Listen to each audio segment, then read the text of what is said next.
Florence Marco, bonjour, bienvenue sur nos antennes, bienvenue à Rocamadour, au pied du château, mais au pied ce n'est pas tout à fait exact, on est quasiment à la même hauteur que ce château, mais quel plaisir de vous rencontrer ici à un lieu inespéré, vous venez de Gaillac, hein? Oui, très cher Philippe, je viens de Gaillac, pas très loin, et je viens pour la première fois à Rocamadour. Voilà. Alors c'est amusant vous rencontrer à Rocamadour parce qu'on s'est déjà rencontrés depuis de nombreuses années de salon en salon. Hélas.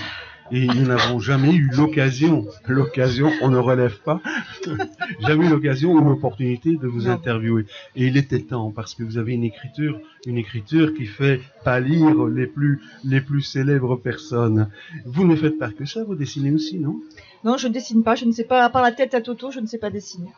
Et c'est qui fait les graphiques? C'est un ami à moi qui est sur la Côte d'Azur et qui, selon mes desiderata, arrive à pondre des dessins fabuleux qui correspondent vraiment à mon imaginaire. Donc alors, votre imaginaire touche un peu à tout, hein. Vous approchez de l'adulte et de l'enfant. Absolument, oui. J'aime bien me promener dans des univers différents. J'aime pas me cantonner à un seul genre. Oui. Donc, j'ai commencé par un récit autobiothérapeutique, mercredi. Puis, j'ai décidé d'aller du côté des nouvelles. J'ai fait un recueil, les nouvelles de la semaine. Et puis, j'ai dit, tiens, pourquoi pas un livre pour enfants, donc Founiette. J'adore ce nom. Et puis, Founiette aux grandes oreilles. Qui est une jeune fille complexée, mais qui s'en sort très bien au final. Hein. Mais elle est mignonne comme tout. Hein. Elle est mignonne, ouais. Elle a de grandes oreilles, mais bon, elle entend bien. On a tous une guitare quelque part. C'est cela.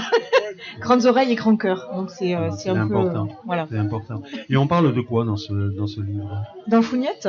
Oui. Dans Founiette, il est question d'une jeune fille, d'une petite fille complexée donc par ses grandes oreilles, mais qui n'en a pas conscience. Et en fait, bien sûr, ce sont les regards des autres qui lui font rappeler qu'elle a de grandes oreilles, effectivement, et donc elle fuit la méchanceté des enfants, et puis elle va se retrouver dans une drôle de forêt où les fruits et légumes ont la parole. Et si j'en dis plus après, c'est plus la peine d'acheter le livre, donc je vais m'arrêter là.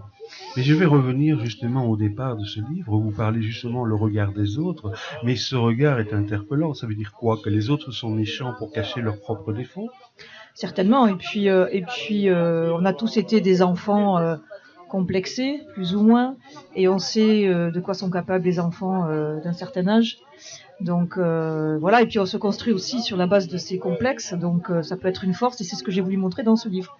Il n'y a pas que les enfants, hein. Ah ben non, aussi, hein. Bien sûr, mais plus grand, on est en capacité de se défendre autrement que par la fuite. Là, la pauvre Founiette, malheureusement, elle trouve refuge dans la forêt, et Dieu merci, elle rencontre un monsieur charmant, monsieur Patakès, qui va lui faire découvrir le monde autrement, quoi. J'aimerais te présenter quelqu'un qui me tient à cœur. C'est un auteur également, oui. Et il est animateur dans une radio de la région, Radio Vicomté. Jean-Marie Lacaux, que j'aime beaucoup. Alors, Florence Marco, permettez-moi de vous saluer, bien entendu. J'ai le plaisir de faire votre connaissance et de découvrir vos ouvrages aujourd'hui. Alors, j'ai une question qui me vient. Vous dites que vous écrivez pour les enfants, pour les adultes. Est-ce que vous travaillez dans le monde des enfants pour bien les connaître, pour bien connaître leurs problèmes, ou est-ce que c'est un peu tiré de votre histoire, parce que je vois que vous êtes très jeune encore, hein. Merci, c'est gentil. Je suis pas si jeune que ça, mais bon, merci. Non, alors oui, c'est tous les livres, comme beaucoup d'auteurs, je pense, sont inspirés de ce que l'on vit. La Founiette en question, c'est vrai qu'elle est un peu, elle me ressemble beaucoup en fait. Et ce qui est génial, je me lance des fleurs, mais Founiette n'est autre que l'enfant, mon enfant intérieur qui apparaît dans mon tout premier livre en fait. Et j'ai exorcisé par mon premier livre cet enfant intérieur qui était qui était caché, qui était complexé donc, et qui a jailli de par cette thérapie littéraire, on va dire, et du coup, je lui ai donné vie, j'ai concrétisé cet enfant intérieur via Founiette, donc c'est plus que du vécu. Oui.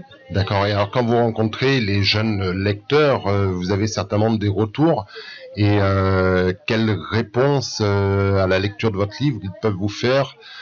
Est-ce qu'ils s'identifient? Est-ce qu'ils se retrouvent par moments ou tout au long du livre dans cette histoire? Oui, alors les retours que j'ai eu après les enfants sont... l'enfant par rapport à l'enfant peut être méchant, mais l'enfant par rapport à l'adulte est toujours très, très touchant, et j'ai eu des retours plutôt touchants d'enfants qui me disaient « Oh, elle est trop mignonne, Founiette », alors que bon, elle est vilaine, elle a des grandes oreilles, elle a des travers, elle est moche, quoi. Et les enfants, eux, ont réussi à trouver dans l'histoire justement la beauté intérieure de cet enfant-là et de l'enfant qui est en eux certainement aussi, et des enfants qui sont, quoi, tout simplement. Ouais. Et quand vous parlez de méchanceté d'enfants, en fait, les enfants ne font que reproduire le regard des parents. Oui, je pense que par nature, un enfant, c'est pas forcément. Non, je suis pas d'accord. Je pense pas que ce soit forcément, comment dire, un schéma qui serait transmis. Non, je pense que dans l'enfant, chacun de nous, il y a du bon et du mauvais. Chez l'enfant, il y a cette malice supplémentaire qui fait que voilà, que justement, on est un enfant et pas un adulte, mais c'est très dur la méchanceté des enfants. Et l'enfant se forme un caractère au fil des âges aussi. Oui. Après, effectivement, je trouve que c'est aux parents après à arrondir les angles et à exprimer à l'enfant que ce qu'il fait, ce qu'il dit, ça peut être très, très, comment dire, très méchant. Enfin, très méchant. Je tourne en rond là. Mais voilà, c'est pas. Propos. Voilà, mais vous n'avez pas écrit que ça. Alors, Fouguette aux grandes oreilles, vous dites qu'elle n'est pas très belle. Moi, je la trouve charmante. et là, on voit la différence entre les regards. Et heureusement, hein, Jean-Marie, on n'aime pas tous les mêmes femmes, et on est attendri par des détails qui parfois rebutent les autres. C'est étrange. Oui, ça, c'est l'humain aussi. Il y a la beauté intérieure aussi qui est importante. C'est Il fondamental. n'y a pas que la beauté physique. C'est justement d'ailleurs souvent le problème chez les enfants. Ils jugent par rapport au physique. Mais oui, ils ne jugent que par rapport à ce qu'ils voient. Ils n'ont pas encore toute cette sagesse, on va dire, d'aller voir derrière et d'aller voir à l'intérieur, bien sûr. C'est pour ça que dans le dessin, j'ai voulu mettre en avant ses oreilles et qu'elle ait ce grand cœur. Ce grand cœur, voilà. Les vignes rousses. Alors, je sais que le raisin et que la vigne vous est importante. Ça fait partie de votre vie. Bah oui, je vis dans un vignoble. J'ai la chance de vivre dans un très beau coteau gaillacois. Et le titre Les Vignes Rousses n'a pourtant rien à voir avec avec le vin, les vendanges et les vignes. Évidemment, c'était un pont pour vous aborder. Oui. Et si dans les yeux d'un petit vieux, vous lisiez la malice et le jeu, s'il se distrayait de vous et de vos priorités subalternes, si se sachant inaudible, il s'évertuait néanmoins avec sagesse et expérience à vous suggérer l'essentiel.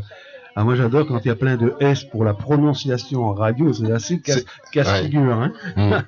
Alors moi j'adore cette approche petit vieux qui malgré tout a la malice.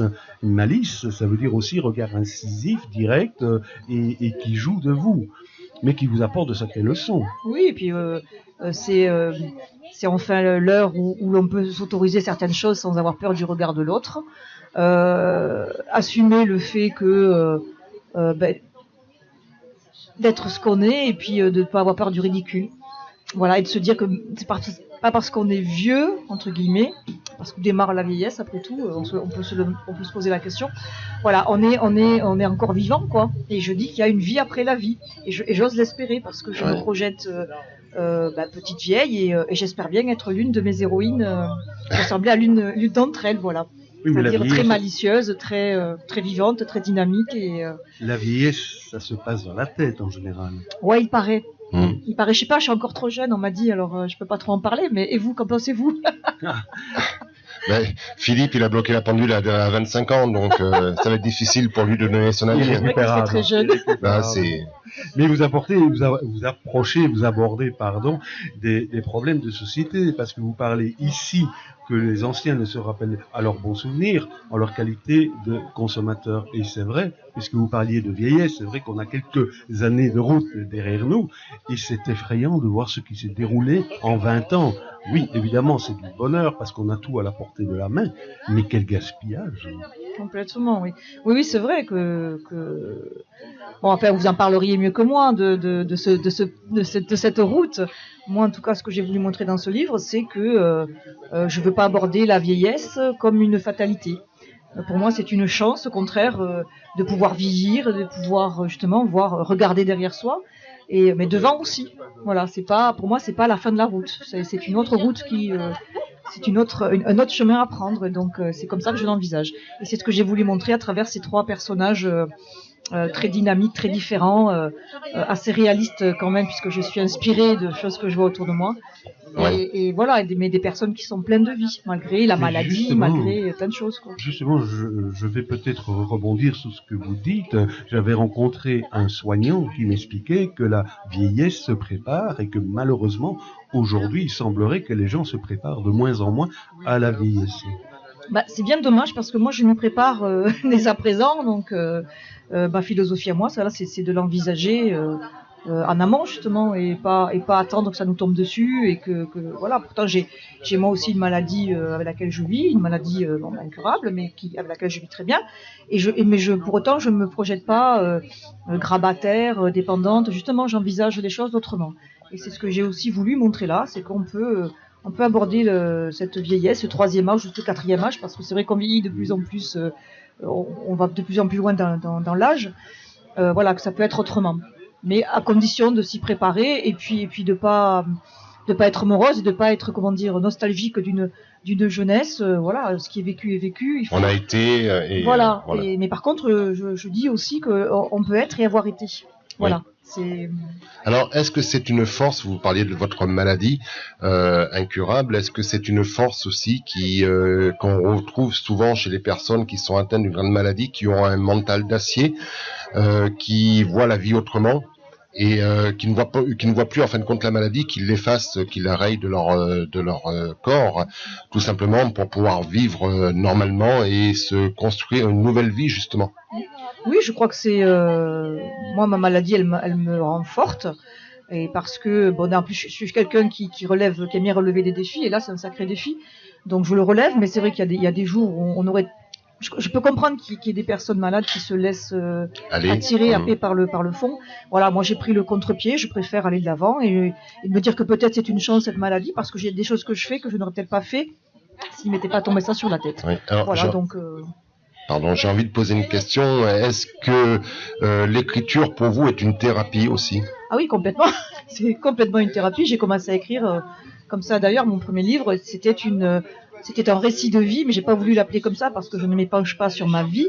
J'ai partagé une tranche de ma vie, qu'on peut appeler un accident de la vie, mais qui m'a amené à écrire, à ma passion, quoi. Et donc, je l'appelais un roman autobio-thérapeutique. Donc oui, pour moi, l'écriture est thérapeutique, complètement. Voilà, comme beaucoup de personnes, justement, victimes de la vie, les victimes de la vie suite à un handicap ou une maladie.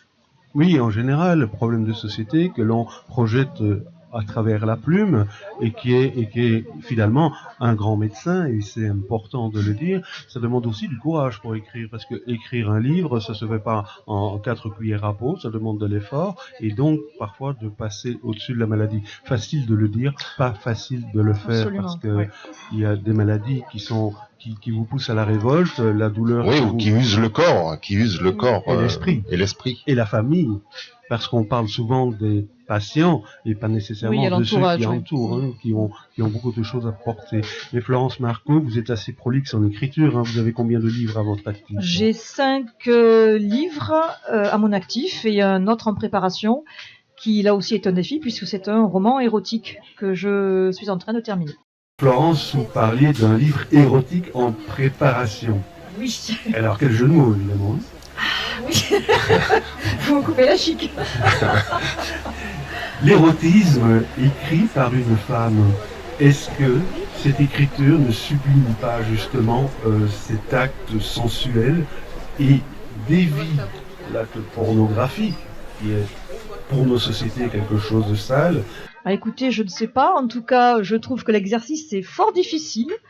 Je me suis lancé ce défi justement pour varier ma palette. Et puis voilà, j'aime les challenges. Et j'avoue que j'en ai écrit un, je pense pas qu'il y en ait un autre parce que c'est très très très difficile. Justement de ne pas tomber dans le trash, de ne pas... Voilà, il faut employer les mots justes. Les images doivent être justement... ne pas entraîner le lecteur dans quelque chose de trop. Et oui, c'est très compliqué. Ouais. Voilà. Mais bon, je m'amuse quand même. Hein. Faut juste un peu dévoiler pour que titiller un peu. Titiller, disons... c'est le mot, oui. Ouais. Il faut titiller, oui. Il faut titiller, mais il faut titiller. Il faut que ça reste, j'allais dire propre, non, pas propre, mais si léger. Propre. Voilà, léger.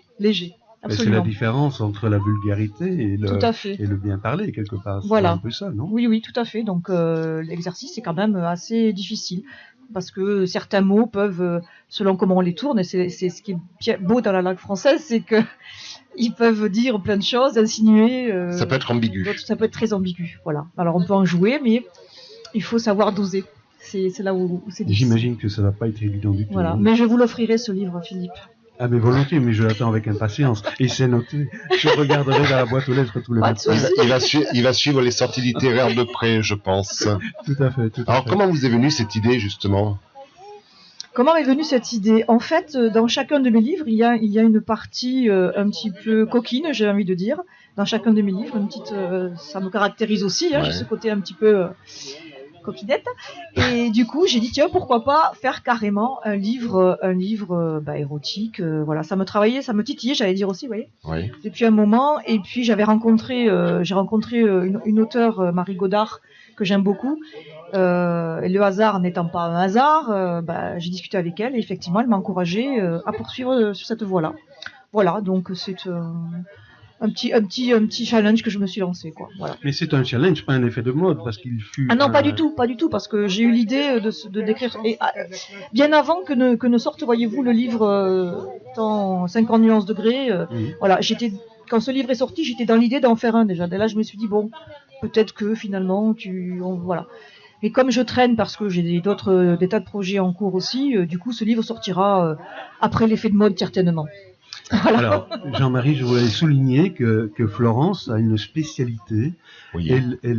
On peut dire, elle s'occupe de la promotion de la haie noire. Oui, absolument, oui, puisque c'est mon autre casquette, puisque je ne vis pas totalement de mes livres, n'est-ce pas? Comme beaucoup d'auteurs ici, je pense. Et donc j'ai dû me diversifier et je suis tombée amoureuse de l'ail noir. Un produit que j'ai découvert avec une amie et du coup nous avons sorti un livre qui s'appelle L'ail noir 5e saveur, où on explique tout le processus et c'est un produit vraiment fabuleux. C'est un ail frais qui mature pendant 45 jours en étuveuse et qui subit 30 jours d'affinage et qui n'a plus rien à voir ensuite avec l'ail frais, qui est doux en bouche et ni amer ni sucré. Enfin voilà, c'est un produit vraiment miraculeux et qui touche à la santé. Donc je m'y suis intéressée de près justement par rapport à mes problèmes de santé. Et du coup j'ai dit tiens, pourquoi pas ne pas faire partager ce produit qui est vraiment un produit naturel et que nous trouvons partout, quoi. Alors, si vous me permettez cette question, est-ce que l'ail noir, par rapport à votre futur récit, a des propriétés aphrodisiaques? Ça peut intéresser peut-être quelques auditeurs ou auditrices qui nous écoutent. Oui. Non, pas que je sache, mais pourquoi pas, on pourrait le lui attribuer, ça me ferait peut-être vendre. Mais voilà. Mais non, tu vas être honnête. Ceci dit, j'avais eu l'occasion de le goûter, hein, dernièrement à Lautrec. Oui. C'est assez étonnant, on dirait un bonbon. C'est relativement sucré. Oui, parce que on dirait qu'il est confit, caramélisé. Donc c'est un produit que l'on peut consommer comme un complément alimentaire. Moi j'en prends un tous les matins, pour mes inflammations, ça marche plutôt bien. Ah oui. Et c'est on regarde la preuve en image. Oui, absolument, oui. Et c'est un produit, enfin là il est réputé pour être antifongique, antibactérien, grand renfort des défenses immunitaires. Donc c'est vrai qu'il est quand même préconisé avant toute intervention médicale un peu lourde. Et après aussi, donc moi j'ai des amis qui m'achètent la cure pour renforcer, voilà, avant l'hiver par exemple aussi, voilà.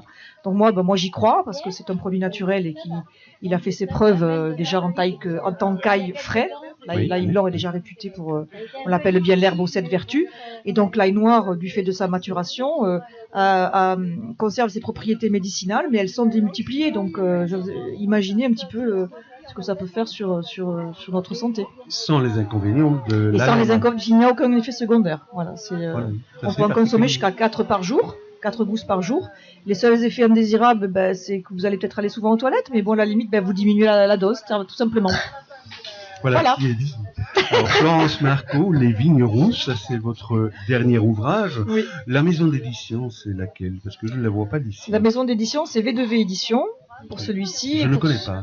V2V Édition, c'est tout simplement mon label, mon label d'édition pour ce livre-là et pour le livre à l'ail noir. Tout simplement, voilà, puisque je suis en auto-édition.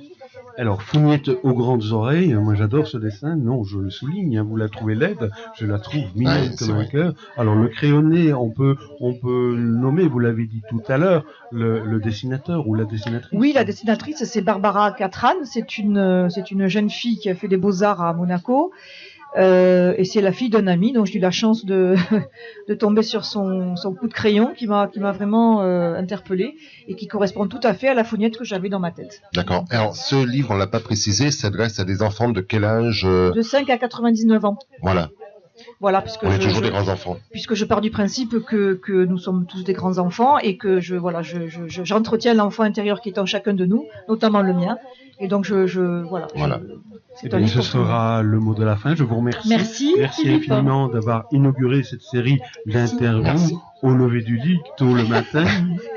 À bientôt. À bientôt Philippe. Au revoir. Au revoir. Au revoir.